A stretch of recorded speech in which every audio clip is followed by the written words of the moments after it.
Así bien, buena tarde. Vamos a comenzar con el video que corresponde al tema del mes de octubre.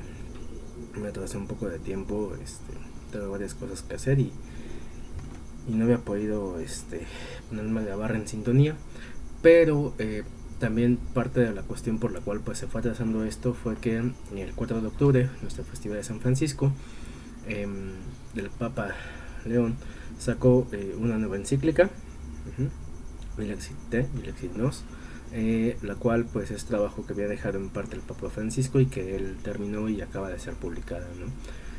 Entonces pues también me di la tarea de leer tal encíclica y sacar algunos puntos que iremos tomando aunados al texto base, junto con otros comentarios, ¿no? El tema es que veremos esta vez, o el texto base que tomaremos, es de Fray Eloy Leclerc, OFM. Es un texto que este autor presentó como ponencia en el capítulo general extraordinario de los franciscanos OFM, que aconteció del 14 al 30 de octubre de 1976. Y pues ya desde aquel tiempo lo que él intentaba colocar a colación con esta ponencia era cómo tratar la ponencia franciscana en el mundo actual, ¿no? De aquel entonces, y que de hecho pues trae bastante, ¿no? En tanto a sugerencias y pautas para cómo se trata actualmente, ¿no? Para esto pues aunque es el texto base, actualizaremos con esta encíclica y actualizaremos también con algunos puntos de crítica al sistema actual, ¿no? Desde el aspecto filosófico. Pasaremos por autores como Paul Virilio, ¿no? Los que sean necesarios para criticar y actualizar. Trae estos textos justamente a colación con toda la cuestión que hay actual por criticar y por sacar, y que además cabe mencionar que pues es un tema que se ha tratado durante mucho tiempo. Es un tema que dentro de la orden franciscana en general ha causado controversias, se intentó actualizar, ¿no? Ya en los tiempos de Francisco causaba ciertas controversias, se fue jalando hacia la institucionalización, que es lo que buscaba el cardenal Ugolino, ¿no? Que más tarde fue el Papa Gregorio IX, ¿no? Entonces el ir aclarando o el ir jalando el ideal de Francisco, ¿no? Esa forma de vida instituyente, como dijera Cornelius Castoriadis, que es un sociólogo, ¿no? El instituyente es esto que va vivo dentro de la institución, que se va moviendo y que va dando lugar hacia distintos movimientos, ¿no? Con tal de no encerrarse en la institución, ¿no? Pues vemos ya que desde tiempos de Francisco esto se fue jalando y fue una lucha y ha sido una lucha dentro de la orden franciscana desde siempre. Ha tenido sus pautas, sus actualizaciones, ¿no? Apenas el 18 de octubre, por ejemplo, festejamos a uno de los pilares de la observancia franciscana españoles, ¿no? Fray Pedro de Alcántara, San Pedro de Alcántara, y pues toqué un breve comentario acerca de su importancia en el momento, ¿no? Entonces vemos como a pesar de que la institución, no llamemos solo a la iglesia, sino llamemos en general la institución que se forma dentro del denominarse como franciscano, pues ha causado justamente esas pautas de querer encerrar o querer acotar, ¿no? La pobreza estrictamente, a veces incluso por decir, solamente pobreza espiritual y lo tenemos por allá y sabe Dios, ¿no? O sea, cuando en realidad pues el dinamismo del franciscanismo parte desde esta opción de lo que es la pobreza como una concreción, ¿no? Francisco en ningún momento la vio como un concepto, ¿no? Era el modus vivendi, el modo de vida, y inspirado en Cristo, ¿no? Para quien también la salvación no era solamente la cuestión, bueno, de hecho no era la cuestión de salvar el alma, sino era la cuestión de salvar el cuerpo, que en ese momento, ¿no? La persona, ¿no? El bazar, la persona que en ese momento se constituye totalmente y que había sido segregada socialmente y que había sido aplazada y que ni siquiera se le consideraba como persona. Entonces desde estos puntos pues vamos a ir hilando. Comenzamos entonces con la ponencia de Leclerc, ¿no? ¿Qué nos dice? La cuestión de la pobreza estará siempre a la orden del día en la familia franciscana, pues atañe a la inspiración primera de la misma y, por consiguiente, a su identidad profunda. Sabemos el papel fundamental que ha jugado la pobreza en la andadura religiosa de San Francisco de Asís y en su proyecto de vida evangélica. Muy pronto la pobreza se impuso a Francisco como la base indispensable e irrebasable de una experiencia. Y antes de continuar, justamente tomándolo desde el aspecto filosófico, que es el criticar y cuestionar nuestra vida, o al menos es el papel de la filosofía, en parte, es justamente pues esta cuestión, ¿no? O sea, como dice aquí para Francisco, no se puede pasar de ahí, ¿no? Partimos justamente de la pobreza. Más tarde, como lo piensa también San Buenaventura, ¿no? Nos empieza a acotar, sí, con tecnicismos para decir, este es el punto de partida, ¿no? La vivencia auténtica, integral, ¿no? De una pobreza, ¿no? Esto que vivo así no es un concepto flotando, no es la forma en la que traiga el hábito, no es lo que yo quiera reflejar, sino que es esa experiencia, ¿no? Esa experiencia del Dios vivo, la que parte de ahí, ¿no? En filosofía lo podemos denominar como una cuestión fenoménica o existencial, ¿no? Es la vida de la existencia misma, ¿no? Que en este caso es partir desde Dios mismo que está presente en esa misma pobreza, en esa misma vida, ¿no? Y esto le llevó justamente a Francisco a aferrarse a ello, ¿no? Con más firmeza, a que se compusiera y se tratara como un loco amor, ¿no? Que es ya una idea romantizada y tratada aparte al respecto de lo mismo, ¿no?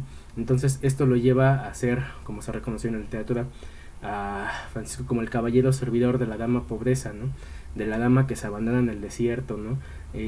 Y la cual es la que, como Francisco diría, el Altísimo Hijo de Dios amó y desposó. Nos dice el texto: seducidos por este ejemplo, también nosotros hemos escogido y prometido vivir en la pobreza, siguiendo a Cristo pobre.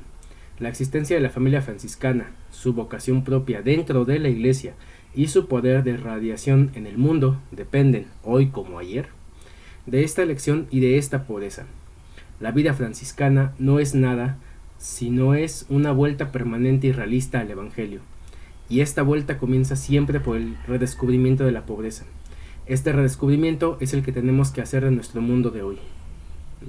Y parece difícil, aparentemente, cuando se toma justamente por conceptos, cuando estamos específicamente acostumbrados en nuestra sociedad actual, en nuestra sociedad de hoy, a que tenemos un concepto y nos queremos apegar específicamente a lo que él dice y nos queremos apegar a lo que dicen ciertas normas, ¿no? Que es justamente cuando San Pablo se refiere a esta cuestión de la letra mata, ¿no? Decimos, cumplimos solamente con esto y entonces ya estamos cumpliendo, ¿no? Ya se llega a su límite totalmente en esta cuestión que queremos abordar, cuando en realidad no trata de eso, ¿no? Dice el texto, seguir a Cristo pobre, ¿no? Y Cristo pobre es ese Cristo que es netamente humano, que está presente justamente en esos aspectos de desigualdad, que está presente en la enfermedad, ¿no? Que está enfrente de mí, ¿no? Es justamente eso lo que permite la actualización del franciscanismo, que así como por cierto menciona la encíclica del Papa, pobres ha habido siempre, pobres mientras haya una desigualdad social va a seguir habiendo, van a seguir existiendo, ¿no? El problema está justamente como cristianos en cómo nos acotamos específicamente a decir con un término yo cumplo, ¿no? Cuando aquí ya lo vimos, ¿no? La vocación propia de la orden franciscana, como nos dice el Padre Leclerc, es dentro de la vida de la iglesia, esa vivencia, ese redescubrir la pobreza, ese revivir y reafirmar el cómo se vive la pobreza. Porque como ya hemos visto en otros videos, para Francisco no es que sea un concepto, es una experiencia vívida, como ya dijimos aquí, pero esa experiencia parte de el entender, de una antología, ¿no? Del entender su mundo de cierta forma, ¿no? Que en este caso es un mundo donde el Dios Altísimo, el Dios Sumo, ¿no? El que cubre todo, esa sumidad, es al Rey, es el poseedor, es a quien hay que servir, ¿no? Es a quien hay que estar en todo momento buscando, ¿no? A través de que, como una leyenda, ¿no? A través de los esponsorios con la dama pobreza. Entonces no es nada más un concepto, no es nada más una burla como hiciera ya el gobierno pasado y este gobierno sobre decir la pobreza franciscana, que es no tener nada y estamos jodidos, ¿no? Y de hecho no se trata de eso, eso es justamente solamente una burla. La pobreza franciscana, como ya hemos visto en otras cuestiones, va a partir justamente del saber que no somos poseedores de nada, que somos administradores de esto que tenemos, que la misma vida que poseemos es algo que hay que administrar, que los dones que creemos tener también son algo que Dios nos ha dado, ¿no? No es nuestro, no es algo de lo que nosotros podamos ser dueños, y por lo tanto, si lo entendemos desde ahí bajo cierta lógica, pues no es algo tampoco de lo que nosotros podamos tomar o deberíamos de tomar de los otros, puesto que si somos todos los demás siervos, ¿no? Y que esa seducción de Francisco viene de ese vivir servilmente, entonces no somos dueños tampoco ni de los demás ni de nosotros, ¿no? Y viene entonces la confrontación justamente con este sistema que tenemos actualmente, que es un sistema capitalista, que es un sistema que está basado sí en valores cristianos, pero en valores cristianos protestantes, ¿no? En los cuales Dios se hace presente a través de la riqueza y de la distribución de esa riqueza, como veremos a través de autores como Max Weber, ¿no? Conceptos actuales como el éxito, como el cumplirse con tener una casa, con tener un carro, con tener X, con tener Y, que van específicamente o que parten específicamente de esa concepción de la vida desde un sistema que nos lleva a alienar a los demás, ¿no? Y que es contra lo que de por sí como cristianos, igual como dije la encíclica nos habló de Lexinos, pues es contra lo que tenemos que combatir, ¿no? Y nos lo dice aquí justamente Leclerc. Este mundo en el que vivimos no nos facilita la tarea. Desde siempre, sin duda, los hombres han considerado la pobreza como un mal, como una fuente de miseria y degradación. De hecho, eso es lo que lleva bíblicamente a excluir a los pobres, a excluir a los enfermos, ¿no? Y se han esforzado por librarse de ella cuanto les sea posible. Pero hoy la sociedad parece muy decidida a desembarazarse de la pobreza para siempre. A la repulsión instintiva y ancestral con lo que consideraba esta, le ha seguido, en los hombres de nuestro tiempo, una voluntad deliberada y decidida a eliminar la pobreza de este mundo. Y de hecho, permítanme citar parte del texto de Dilexit Nos. Citar dos cuestiones. En el número 9 dice: en el rostro herido de los pobres encontramos impreso el sufrimiento de los inocentes y por tanto el mismo sufrimiento de Cristo.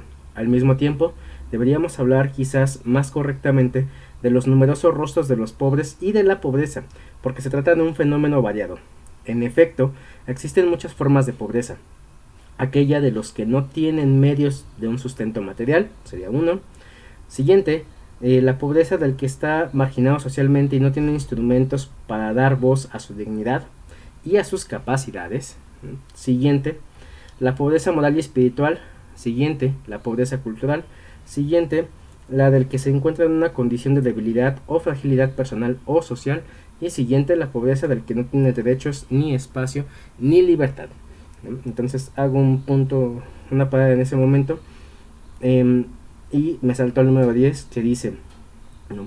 Esto también porque vivimos en una sociedad que a menudo privilegia algunos criterios de orientación de la existencia y de la política marcados por numerosas desigualdades y, por tanto, a las viejas pobrezas de las que hemos tomado conciencia y que se intenta contrastar, se agregan otras nuevas, en ocasiones más sutiles y peligrosas. Desde este punto de vista es encomiable el hecho de que las Naciones Unidas hayan puesto la erradicación de la pobreza como uno de los objetivos del milenio, ¿no? Y antes de continuar, y es el análisis justamente sobre esa cuestión, viene esto, ¿no? Actualmente, como dijimos, los conceptos van, de hecho la encíclica lo dirá más adelante, ¿no? Si un marco teórico solo está para separar y desclasar, no nos funciona como cristianos.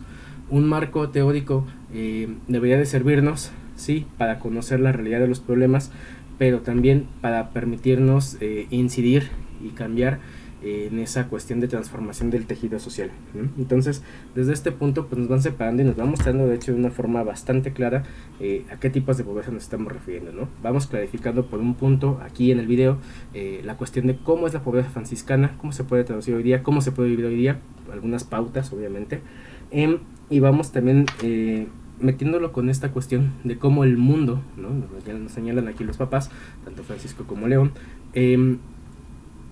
van entendiendo el mundo, dicen, pues ya distinguimos diferentes tipos de pobreza, a todos se les va alienando, hay quienes ni siquiera pueden tener voz y voto, ¿no? Hay quienes ni siquiera son escuchados, hay quienes no pueden sacar adelante sus capacidades, ¿no? Y aquí entra justamente la crítica, cosas que luego nos reímos incluso en redes sociales, como decir, ay, el pobre es pobre porque quiere, ¿no? No, realmente es algo que nos insertan en la cabeza y que muchas veces ni siquiera nos lanzamos a criticar, ¿no?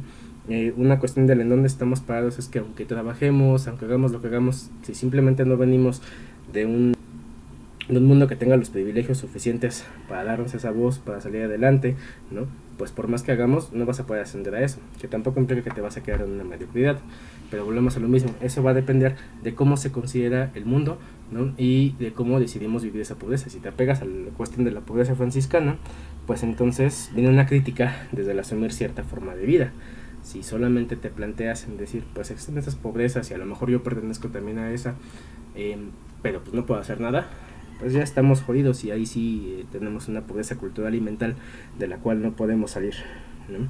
Y que aquí dice, bueno, esta cuestión de las Naciones Unidas de defender, pero habría que revisar también, ¿no? Es aplaudible, pero ¿de qué punto? Porque si esa erradicación de la pobreza va a erradicar a esos sujetos que vivimos en pobreza, ¿no?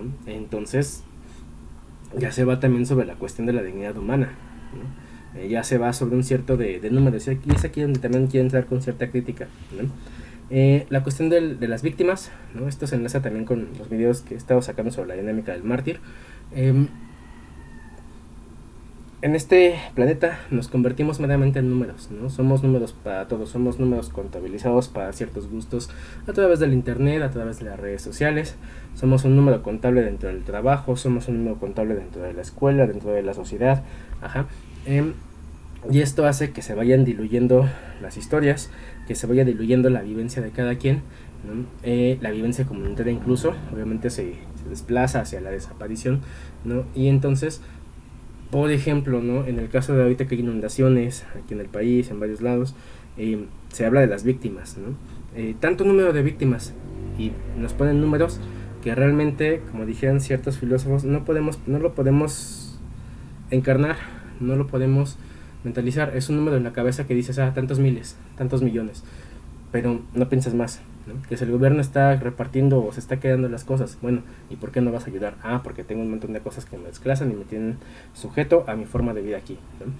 Entonces, si se fijan, va existiendo una transformación donde el sujeto se pierde, ¿no? Y solamente queda el número al cual pertenece, el número de víctimas, ¿no? Y viene otra crítica también, porque se nos presenta a través de redes sociales, por ejemplo, el decir, tanta gente le está padeciendo, tantos así, tantos, volvemos a lo mismo de número, se desclasifica, no conoces la historia, no sabes quiénes son, se pierde a final de cuentas, ¿no? Entonces, eliminar la pobreza de este mundo, como critica Leclerc en su tiempo y como muestran los papás aquí, es algo que debe que tomar con pinzas, porque entonces, si nos lleva a la desaparición de nuestros hermanos, ¿no? Porque a veces también decimos el hermano y ya también no sabemos ni quién es, ¿no? O sea, volvemos a lo mismo, mentalizamos y conceptualizamos algo, y eso ya nos saca, o aparentemente nos libra de el interactuar con la otra persona.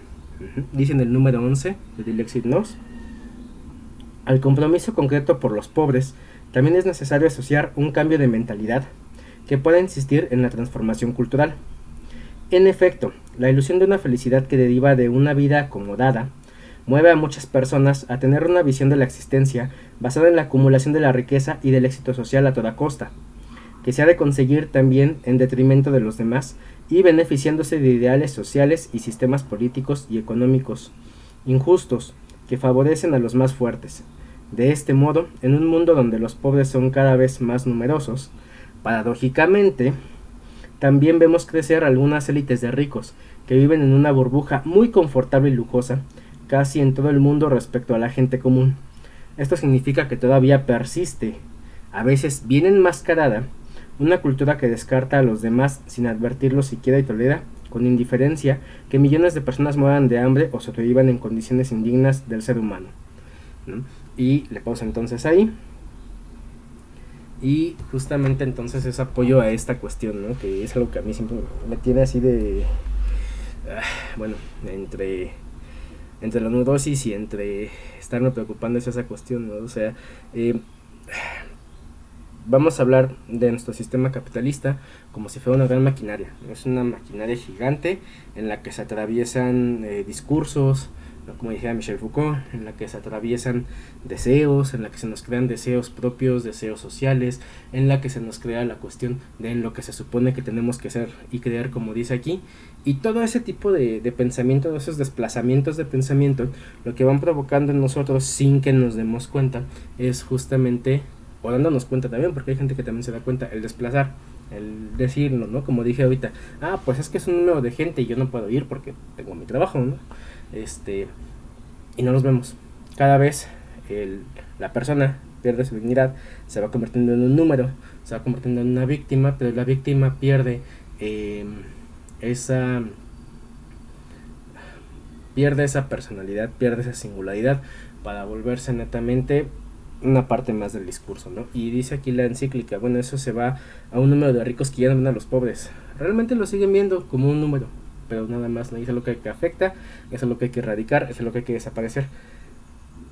Y pasa, pero quizás lo que pensaría yo como más grave y que sería una cuestión de tener, es que no solamente pasa en la gente que realmente es rica, que realmente pertenece a ese sector de la sociedad corto, ¿no? Poco, sino que pasa en muchas personas que están dentro de nuestro círculo social, por decirlo así, que están dentro de nuestros vecinos, que están cerca de nosotros y que por el hecho de percibir algo económicamente un poco más que otros o tomarlo por la fuerza también, porque también los hay, o basados en estos ideales capitalistas, pues desplazan a los demás, ¿no? Ay, sí, la otra hermanita de aquí es pobre y hay que darle, ¿no? Y yo ya cumplí con, a lo mejor, darle un artículo, darle una despensa, y ya, pero no incido más en su vida, pero no incido más en realmente saber qué necesidades tiene, pero si se fijan, se vuelve un número más, ¿no? Es algo más que se piensa y que se tiene ahí sujeto cuando es necesario, enmascarado justamente de un discurso a lo mejor social.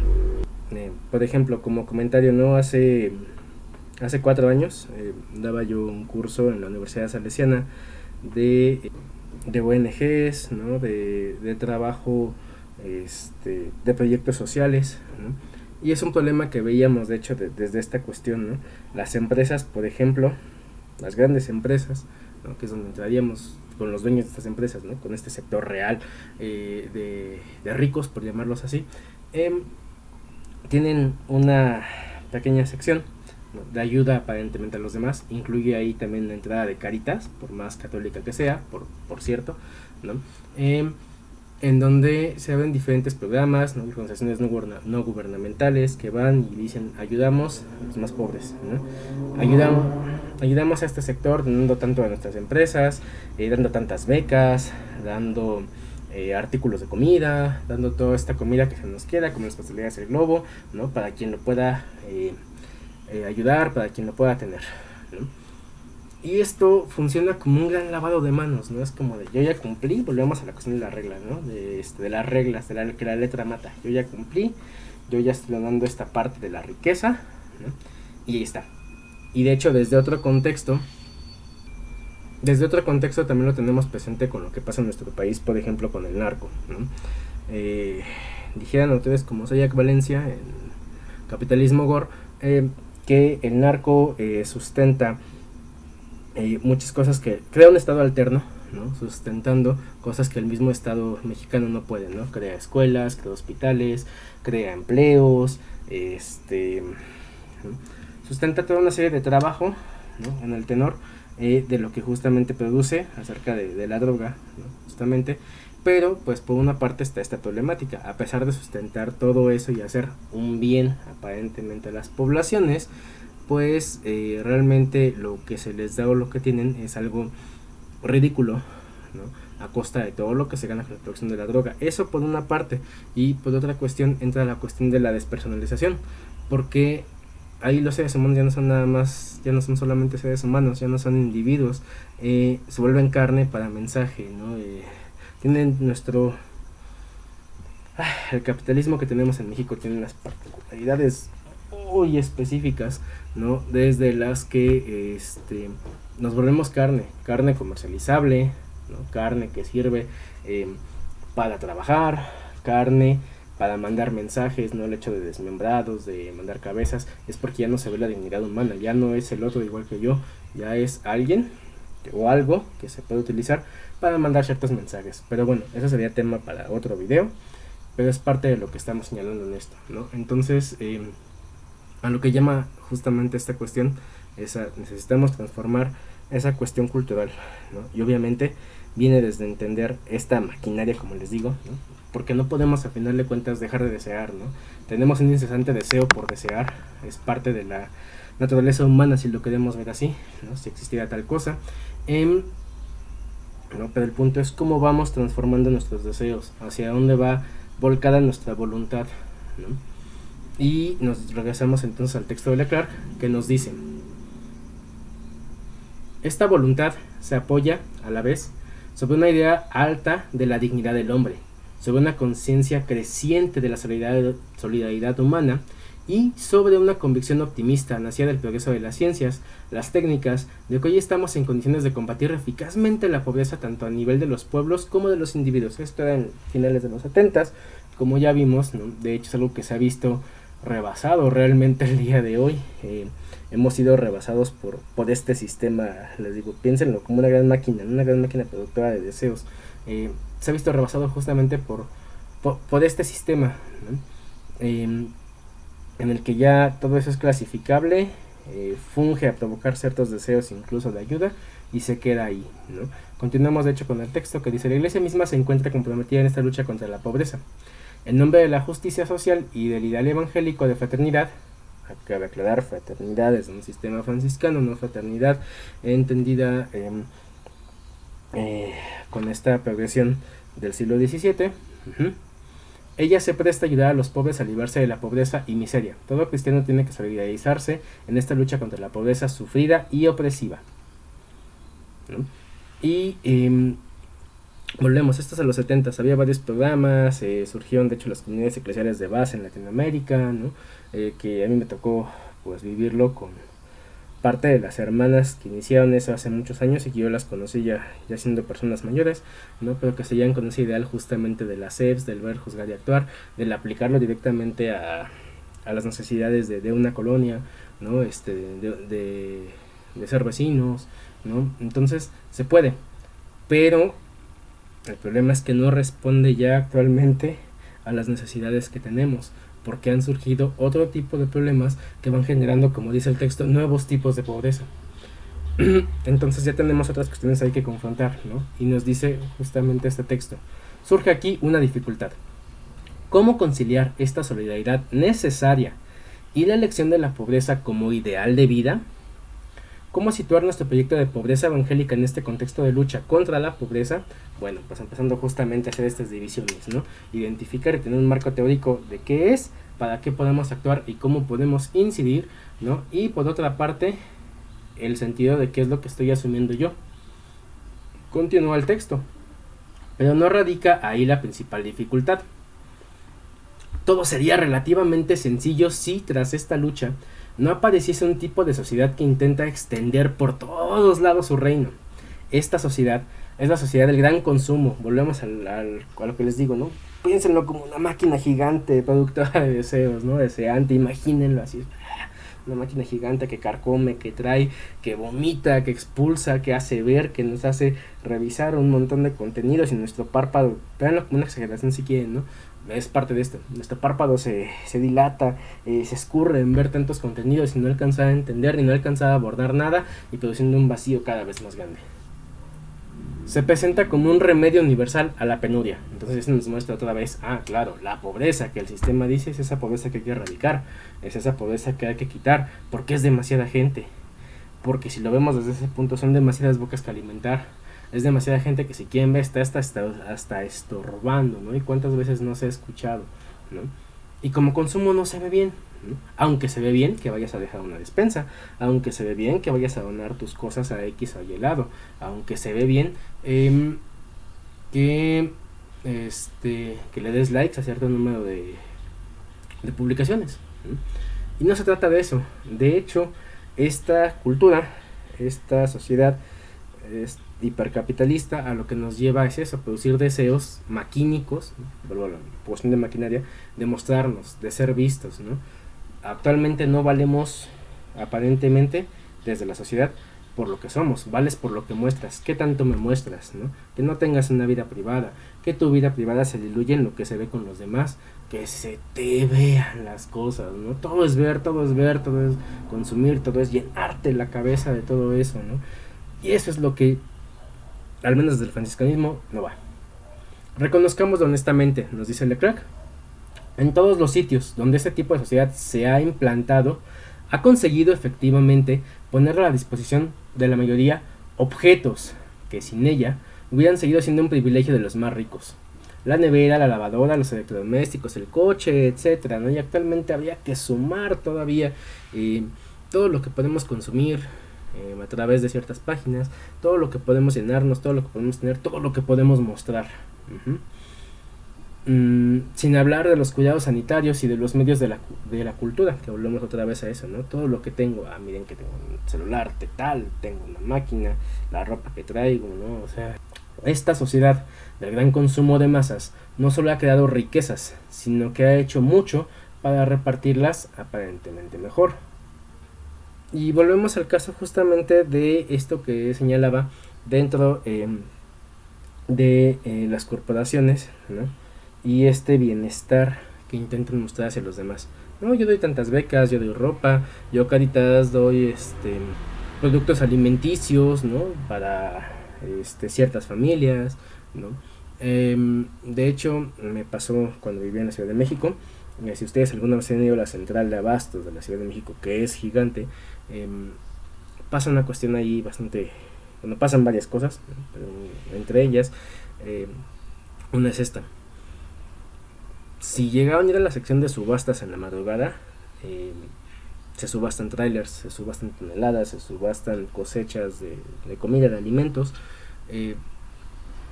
Son precios exorbitantemente ridículos, ¿no? Si ustedes van como minoristas, porque obviamente pues yo no iba a comprar toneladas, ¿no? Pero alguna vez recuerdo haber comprado, traía 6 pesos y pedí 6 pesos de chile de árbol y me dieron una bolsota así, como de 2-3 kilos, no me acuerdo cuánto era, pero bueno, el asunto es este. Dentro de las centrales de abastos, lo que a ellos se les va quedando, que a veces es comida que todavía está en un estado suficiente para consumir a lo mejor al momento, 2-3 días, esa comida se tira, ¿no? Ellos prefieren tirarla porque llegan otra vez las subastas, llega otra vez todo lo demás, hay que consumir, hay que rellenar bodegas y sale más económico tirar todo eso. Hay gente que va a recoger, hay organizaciones no gubernamentales que se encargan también de recoger y de utilizarlo, hay restaurantes que van y compran, y aún así sigue quedando un montón de cosas, ¿no? Todo eso se queda ahí, ¿no? Entonces no es una mejor distribución de la riqueza, de hecho es un subproducto que se va quedando y que dicen, si te ves listo vas y recoges y comes de ahí, ¿no? ¿Qué pasa con todo lo demás, ¿no? Y ya va también una crítica, digamos, a cómo funciona la sociedad, ¿no? Les digo, en los 70s estaba este punto de que pues se podía vender ciertos programas que medianamente se acomodaban a la gente, que medianamente respondían a esa realidad, ¿no? Pero actualmente ya no, y de hecho también es con lo que continúa el texto. Nos dice: sin embargo, la sociedad de consumo no se detiene ahí. Lejos de contentarse con satisfacer las necesidades reales de los hombres, ¿no?, lo que debe ser lo básico para nosotros, se ingenia, mediante una publicidad sabiamente orquestada, en multiplicar artificialmente las necesidades. Se trata de conducir al hombre a consumir siempre más deprisa, proponiéndole siempre más objetos y suscitando así más apetencias. Ahora bien, al proporcionar al hombre siempre las más facilidades y comodidad, anticipándose a sus deseos, esta civilización abona en los espíritus la idea de que gracias al progreso material y con dinero, el hombre puede tenerlo todo, puede esperarlo todo, puede resolver todos sus problemas: salud, seguridad, cultura, relaciones sociales, etc. Tal es la sociedad en la que vivimos y con la que nos enfrentamos en nuestro proyecto de pobreza evangélica. De cara a la situación son posibles varias actitudes. Y antes de entrar en esas actitudes, volvemos a lo mismo, ¿no? Una actualización del texto que ya se ha mencionado aquí. En ese tiempo de los 70s, 80s se creaban esas necesidades, ¿no? Dice aquí cada vez más rápido, pero quizás jamás se pensó en que fueran ya ultra rápidas como lo es ahora, ¿no? Y no es por satanizar las redes o satanizar el uso de internet o demás, pero ustedes se conectan, cualquiera nos conectamos y ya está ahí. Nos dicen a veces, ay, qué miedo, porque hasta lo pensé y pum, me salió el anuncio, ¿no? O sea, ya está todo resuelto eso, ya todos son bases de algoritmos, bases numéricas, volvemos a los números, ¿no? Que mentalmente son incuantificables para nosotros, ¿no? Pero que ya está ahí, está produciendo deseos que creemos que necesitamos para podernos sentir mejor, ¿no? Y a lo mejor tienes a tu familia, tienes a tus hijos, o te tienes a ti mismo, ¿no? Lo que sea, tienes a tu madre, pero no ves más allá porque estás lleno de necesito esto, necesito lo otro, necesito aquello, ya me mandaron no sé qué, yo ahora tengo que pagar planes de celular, yo ahora tengo que pagar el consumo de plataformas, ¿no? Aunque el internet sea gratuito, yo ahora tengo que pagar el uso del internet, ¿no? Aunque nunca cuestionemos, por ejemplo, cómo es que se sostiene una red de internet, una red wifi, qué tanto se necesita de maquila y fabricación para que eso pueda funcionar, ya ni siquiera lo pensamos. Pues ya no solamente el progreso material, ¿no? Ante un sistema en el que ya se ha colapsado el Estado, ¿no? Que ha tomado todo, ¿no? En el que ya no hay medicamentos, ya no hay servicios de salud, ya no hay esto, ya no hay el otro, y aún así está la apetencia de tener cada vez más, ¿no? El incesante deseo de desear, ¿no? Directamente el incesante deseo de no poder calmar nuestras ansiedades, ¿no? El que ahora incluso todas estas cuestiones las tengas que clasificar como de, ay, es que o soy neurodivergente o soy neurótico, ¿no? Y tengo que clasificarlo de esas formas y tengo que verlo de esas formas y ay, ¿por qué el estado de la salud mental? Y mejor me quejo porque es más fácil quejarme en lugar de consumir un medicamento, ¿no? Pero también para trabajar para consumir ese medicamento que es excesivamente caro, ¿no? En lugar de ocuparme a lo mejor en algo, ¿no? Y si se fijan, cada vez ese tipo de cosas son también deseos, son deseos maquínicos, ¿no? Porque se nos ha enseñado y se nos sigue mostrando que cada vez necesitamos tener más, que cada vez necesitamos abordar más, desparramarnos dentro de todo. Bien, entonces, ¿qué actitudes nos propone Leclerc en aquel tiempo? Dice aquí, la primera y la más común es la adaptación y compromiso. Un cierto realismo, la inquietud por la eficacia de que se haga ya, ¿no? Conducen de forma muy natural a servirse de los medios y también a aprovechar las ventajas que nos ofrece la sociedad de consumo. Recordando, por ejemplo, las clases del padre Benjamín Bravo, que ahorita ya falleció, no sé si recuerdan o han visto el esquema del pastel, ¿no? Con el cual vamos avanzando dentro de la sociedad de la ayuda, de la asistencia social, ¿no? El nivel que está abajo son los dormidos, la gente que no lo ve. El que sigue es asistencia convivencia, ¿no? Que es en lo que la mayoría de la gente entra y es donde entraría esta cuestión, ¿no? Decimos, bueno, yo me asumo como cristiano, como lo que sea, asumo que puedo ayudar, entonces voy y llevo. ¿Qué es más fácil? Voy a repartir sándwiches, voy a repartir tortas, voy a repartir atoles, voy a ir a repartir la ropa que me sobra o pedazos de cobijas afuera de un hospital, lo que quieran. Sí, medianamente es un realismo, sabes que hay un problema, ¿no? Pero quieres resolverlo ya, en lugar de tener una conciencia crítica de cómo se va a solventar, de si realmente estás resolviendo una necesidad o le estás dando a gente a la que ni siquiera lo necesita, ¿no? Aprovechamos esto, no, ya estoy ayudando y claro, te generas una imagen de que tú estás produciendo ese bienestar, ese estar bien con Dios, como dicen aparentemente, ¿no?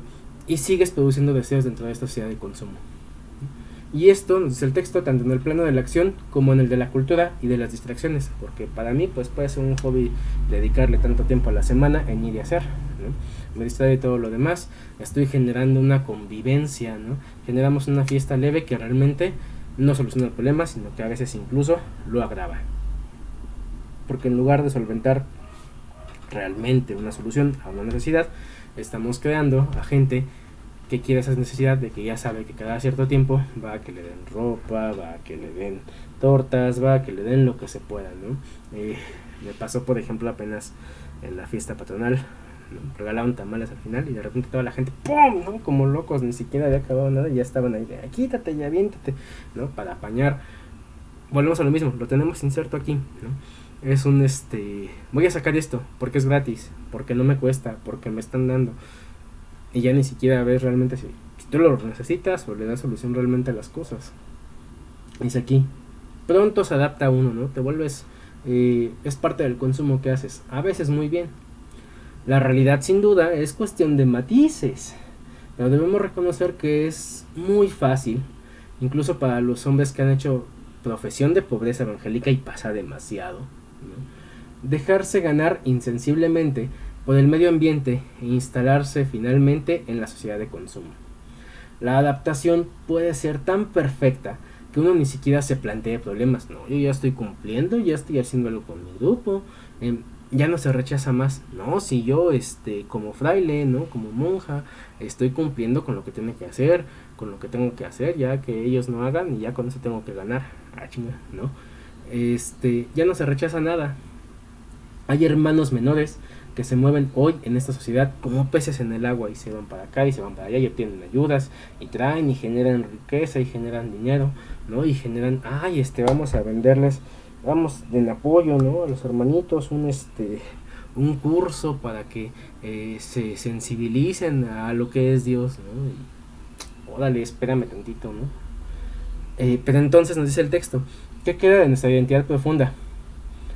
Ya no somos más que consumidores como todos los demás, ¿no? Y además no solo eso, y viene aquí la crítica que meta también, nos volvemos carne, ¿no? Es acá, así como comen ustedes carne, como se echan unos taquitos, así como consumimos eso, a ese tipo de carne me refiero. Somos un consumo, generamos cierto tipo de deseos de aparente bienestar y generamos cierto tipo de consumos. Pues voy a consumir retiros. Porque la hermanita es bien buena. ¿Cómo hace chillar ese hermano, en sus homilías, ¿no? Es que se siente y le huele el olor a santidad, ¿no? O sea, y ya estamos generando, se fijan, de ciertos deseos que podríamos denominar muy entre comillas como espirituales, ¿no? Es que ese hermano es bien bueno para producir dinero. Y se le olvidó a ese hermano menor que la base de la vida menudítica es el trabajo, ¿no? Y que el trabajo sirve para el enaltecimiento de Dios, ¿no? Que el trabajo sirva a final de cuentas para salvar, dice Francisco por ahí, la piel y el alma, ¿no? Y no para producir cierto número de riquezas. Pero ya vimos aquí, es más fácil adaptar el discurso, producir ese tipo de deseos, ¿no? Llevarle una torta a alguien y sentir que ya somos perfectos, ¿no? Publicado un montón de memes, ¿no? Ahí vamos a crear memes católicos para que tengas también que poner, ¿no? Y nos creamos otra vez un montón de cosas que nos van diluyendo en todo lo demás, ¿no?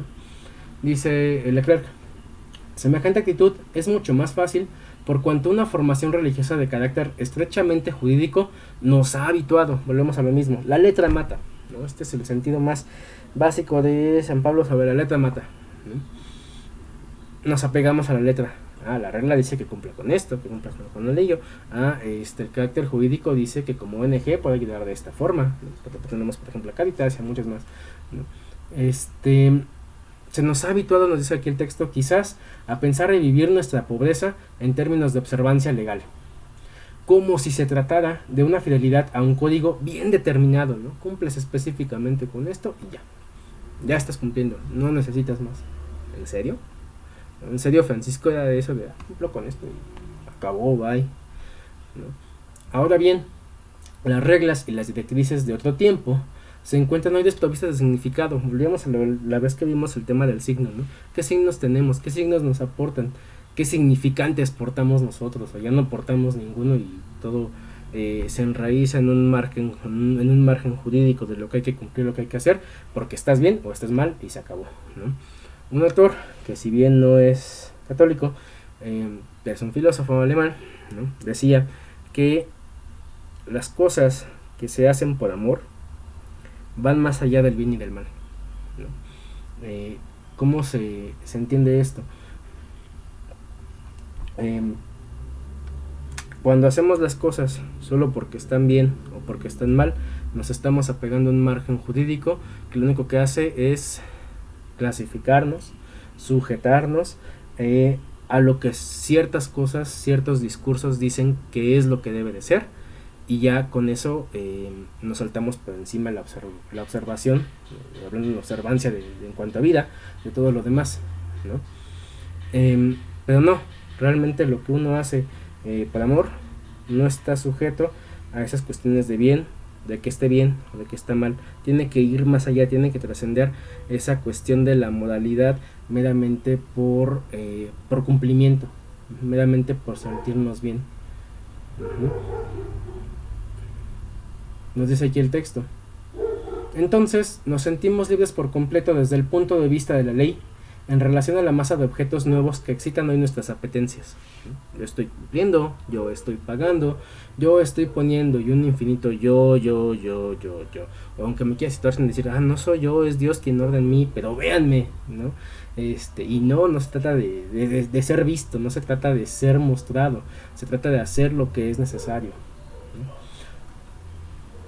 Una voluntad de pobreza no puede ya mantenerse apoyándose simplemente en una regla precisa, refiriéndose a una lista de cosas permitidas y de cosas prohibidas. No, la pobreza de Francisco y la pobreza evangélica no se basa en eso, ¿no?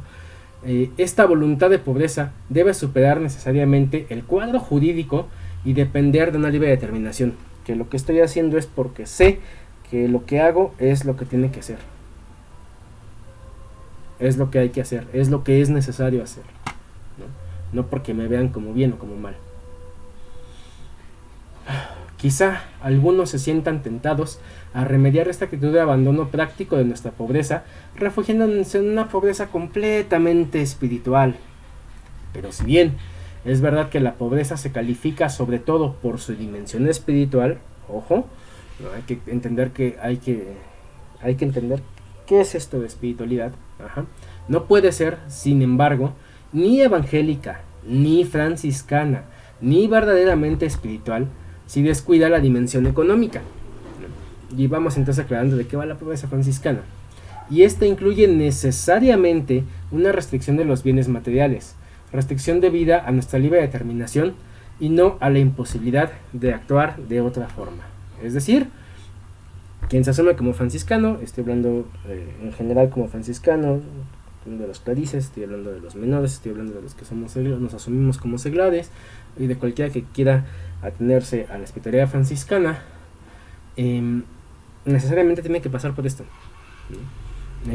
Recordemos que, por ejemplo, en la regla de orden franciscana seglar, ¿no? Y si revisamos la carta a los fieles, va justamente en la cuestión de la diversidad, de que somos administradores de aquello que decidimos que poseemos, ¿no? Entonces la libre determinación de mi actuar va en tanto cómo administro esto que tengo para mi vida. Y pues si hablas de un montón de lujos, un montón de cosas, de que te vas para acá, de que te vas para allá, de que de que te gusta tomar a los hermanos ciertas cosas, pues entonces, como dice aquí, ya no es ni franciscano, ni cristiano, ni siquiera espiritual, ¿no? Porque al final de cuentas, si recordamos, ¿no? Por ejemplo, José María Castillo, la espiritualidad, Jan Selgrum, ¿no? La espiritualidad parte desde abajo. La espiritualidad no parte de estar flotando por la vida. La espiritualidad parte de esto que somos, de esta carne que tenemos, ¿no? Y justamente nuestra religión como católica, como cristiana, es una religión de la encarnación. Partimos de esta imagen que tenemos, de esto que somos. De aquí parte la espiritualidad. No puede partir de solo flotar por conceptos del topos uranus. Pero ¿es suficiente recurrir a la libertad en ese terreno? ¿Qué entendemos por libertad? ¿Y qué será de lo que provea alas a nuestra libertad? ¿Qué nos mueve volitivamente, ¿no? ¿Hacia dónde va nuestra voluntad? ¿No? ¿Hasta dónde llega nuestra libertad? Nuestra voluntad de pobreza, para iniciar su vuelo, necesita encontrar la inspiración primera y su entusiasmo. Solo esta inspiración y este entusiasmo pueden darle el impulso necesario. Algunos entre nosotros parecen haberlo comprendido. Preconizan una vuelta al radicalismo profético de Francisco, ¿no? Recordemos que la profecía no es hablar como locos y en lenguas. No, la profecía es denunciar lo que está mal actuando. Vuelta que se traduciría en una actitud contestataria y aún revolucionaria respecto a la sociedad que nos rodea. Esta postura tiene el mérito de reaccionar contra una adaptación demasiado fácil en la que perdemos nuestra identidad. Y aun cuando los defensores de este radicalismo se quedan con demasiada frecuencia en un radicalismo verbal, nos muestran con todo un camino de salvación. Con una condición, sin embargo, la de no engañarse en lo concerniente al radicalismo profético de Francisco.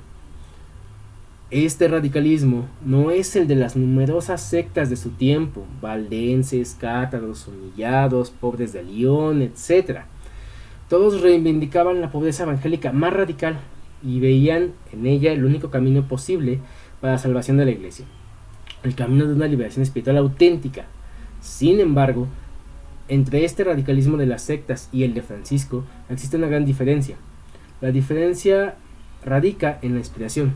Es importante ver pues con precisión cuál es la inspiración, la fuente de pobreza de Francisco. Entonces, ¿no?, entrando en este párrafo, y tiene que ver igual con la máquina deseante, ¿no? Volvemos a la imagen de la máquina deseante. Es muy fácil perderse en las palabras, es muy fácil decir que a lo mejor renunciamos a todo, que se trata otra vez de, no sé, voy a poner un ejemplo otra vez exagerado, ¿no? Se trata de encuadrarme ahorita, salir corriendo a la calle, irme descalzo hasta la villa, treparme arriba del techo de la villa, ¿no?, agarrarme de ahí y decirles: esta es, hermanos, la auténtica pobreza, ¿no? Esto es lo que hay que vivir. Creo que ni siquiera podría pasar de la cuadra de aquí de donde vivo antes de que alguien ya me hubiera tachado de loco y me hubieran puesto una tranquiza y me detuvieran. Ni siquiera creo poderme acercar desnudo a la villa, ¿no? Y es de lo que se trata, ¿no? No se trata de generar otras imágenes de consumo, ¿no?, sobre lo que creemos que debe ser, ¿no? No se trata de ser contestatarios a lo loco, así de, sí, yo respondo con velocidad porque está mal, viviendo así, y entonces generamos otra vez una subjetividad, ¿no? Es decir, una serie de discursos montados sobre lo que debería de ser, para dar opciones para que otro pueda tomar esa subjetividad y pueda vivirlo de esa forma, y otra vez volvemos a ser mostrados, ¿no? Entonces todo lo que teníamos de contestatarios se va a alienar en esas respuestas, ¿no?, en respuestas que realmente no están partiendo de esa inspiración evangélica que toma Francisco. Ya pasó, ha seguido pasando a través de la historia, ¿no? Volvemos otra vez recordando a Fray Pedro de Alcántara, ¿no?, y a Santa Teresa de Ávila, que en su tiempo le decían: estas son cosas de alumbradas, ¿no?, las alumbradas, porque dicen que quieren vivir igual de forma distinta, y estamos hablando ya de varios siglos después de Francisco, ¿no? No se trata de crear solamente esa imagen y decir: ya estoy respondiendo desde esta forma, ¿no? Vean otra vez, ¿no? El radicalismo de Francisco encuentra su inspiración, la pobreza de Francisco, la dama pobreza, justamente en esta cuestión dentro de la misma iglesia, ¿no?, en este actuar a hacer lo que es necesario. En el número 15 nos dice: también los cristianos en muchas ocasiones se dejan contagiar por actitudes marcadas por ideologías mundanas o por posicionamientos políticos y económicos que llevan a injustas generalizaciones y a conclusiones engañosas. El hecho de que el ejercicio de la caridad resulte despreciado o ridiculizado, como si se tratase de la afición de algunos y no así el núcleo incandescente de la misión eclesial, me hace pensar que siempre es necesario volver a leer el Evangelio, para no correr el riesgo de sustituirlo con la mentalidad mundana. No es posible olvidar a los pobres si no queremos salir fuera de la corriente viva de la Iglesia, que brota del Evangelio y fecunda todo momento histórico, ¿no? Esto antes de iniciar el capítulo 2. Entonces, volvemos justamente a esta cuestión, ¿no? Parte incluso de la vivencia actual, de decir una espiritualidad, de decir vivo como cristiano, vivo como católico, se enfrasca a veces sobre ciertas subjetividades nada más y sobre cierta imagen que queremos mostrar, y es parte de lo que rompe Francisco, ¿no? Es parte de lo que rompe ese tipo de actitudes contestatarias, ¿no? Entonces es del discernimiento justamente de dónde está partiendo este volcamiento de la voluntad que tenemos, ¿no?, que estamos tomando como bases de este ejercicio de nuestra propia libertad. Contrariamente a lo que algunos tienden a afirmar, el radicalismo de Francisco en materia de pobreza no tiene su fuente primera en un sentimiento de reacción, es decir, no tiene la fuente en ser contestatario así de ya me voy a cambiar esto. No es una reacción contra un determinado estado social, ¿no? No es que Francisco denuncie que los menores son menos que los mayores, ¿no?, o que los menores necesitan tomar todo lo que tiene la iglesia, ¿no?, rica en su momento. No es una forma de contestación de la sociedad, como se dijera actualmente, ¿no?, ni de la iglesia de su tiempo. Ciertamente, una tal pobreza no puede tener un impacto vigoroso y liberador en el medio social, tanto que la misma iglesia tuvo cuidado en el momento que recibe primero Francisco y que lo aprueban de palabra, ¿no? Si vamos a observar a esto, saber como que quieren, para ver qué es lo que pasa. Pero a final de cuentas son cuestiones sociales, ¿no? Y la sociedad en todo momento va a intentar absorber y va a intentar modificar, ¿no? Contra todo lo que vaya contra ella. Pero en la intención de Francisco no fue buscada ni querida primariamente con este fin. Al escoger la pobreza más radical, Francisco no organiza una cruzada contra nadie. No procesa a nadie ni a institución alguna, ¿no? Tampoco se va contra los cátaros, tampoco se va contra los grupos sociales que ya había, contra los albigenses. No levanta una protesta, ¿no? Ni siquiera pretende dar una lección. Volvemos a lo mismo, no es crear una imagen para ser mostrada. Ajá. En esto se distingue claramente de las sectas de aquella época que atacaban violentamente a la iglesia y a sus representantes jerárquicos. El radicalismo de Francisco está libre de toda agresividad, de toda actitud iconoclasta, como también de toda preocupación apologética. Es decir, Francisco no es como los perros de Dios, que se lanza a defender lo que es la idea de Dios. Francisco no es con esa actividad contestataria de decir que se vea mi pobreza contra todo esto que no es. Si nos estamos yendo por ese punto, no estamos partiendo desde el acercarnos a Francisco, ¿no? Estamos creando otra imagen para alejarlo a final de cuentas. El novelista Georges Bernanos lo comprendió bien al bosquejar a su Frère Martin, hermano Martín, un paralelismo entre el pobre de Asís y el padre del protestantismo. Escribe, abro cita: es posible que San Francisco de Asís no se haya sentido menos indignado que Lutero por el libertinaje y la simonía de los pelados. Ya existía para su época, por supuesto. De hecho, apenas se acababa de celebrar una prohibición contra la simonía. Es incluso cierto que él sufrió más cruelmente por ello, pues su naturaleza era muy diferente a la del monje de Weimar. Pero él no desafió la iniquidad, no intentó enfrentarse contra ella. Él se arrojó en la pobreza, se sumergió en ella hasta lo más hondo que pudo, junto con los suyos, como la fuente de todo perdón, de toda pureza. Y bajo la dulce mano de este mendigo, la gavilla de oro y de lujuria floreció en un seto de abril. Fin de cita. De hecho, en los escritos de Francisco no se encuentra ni una sola línea que exprese una actitud de contestación o la menor traza de polémica frente a la sociedad y a la iglesia de su tiempo. Por el contrario, se encuentran allí los pasajes en los que Francisco pone claramente a sus hermanos en guardia contra este espíritu de cruzada. Así lo leemos en los capítulos 2 y 3 de la regla de 1223, las siguientes recomendaciones. Primera: amonesto y exhorto a mis hermanos que no desprecien ni juzguen a los hombres que van vestidos de telas suaves y de colores, usar manjares y bebidas delicadas, sino más bien que cada uno se juzgue y se desprecie a sí mismo. Fin de cita, segunda regla 2.17. Y segundo: aconsejo de veras, amonesto y exhorto a mis hermanos en el Señor Jesucristo que, cuando van por el mundo, no litiguen ni contiendan con palabras, ni juzguen a los otros, sino sean apacibles, pacíficos y moderados, mansos y humildes, hablando a todos honestamente como conviene. Fin de cita, segunda regla 3, del 10 al 11. Entonces, también habría que señalar, ¿no?, como acotación a este texto, parte de lo que le pasa a Lutero no tiene que ver solamente con las decisiones que tomó, sino con que detrás de él se hallaban ciertos movimientos políticos, aunque lo toma un principado, ¿no?, para tomarlo como teórico, teológico, y es utilizado, y entre esa forma de ser utilizado se pierde, y pues pasa lo que le pasa, ¿no?, a final de cuentas. Pero aquí lo vemos directamente desde la cuestión ya de la regla, ¿no?, y de los escritos, ¿no?, específicamente con cómo es que está respondiendo Francisco, ¿no? Y no es que Francisco se vea como dejado o no quiere criticar, sino que antes de la crítica va la forma de vida, ¿no? Es lo que tú estás asumiendo, y como tú estás asumiendo eso, tú no vas a señalarle al otro que está mal, tú vas a hacer lo que tienes que hacer, tú vas a juzgarte a ti mismo, ¿no?, y a saber qué desprecias de ti mismo, a saber cómo tratas tus afectos,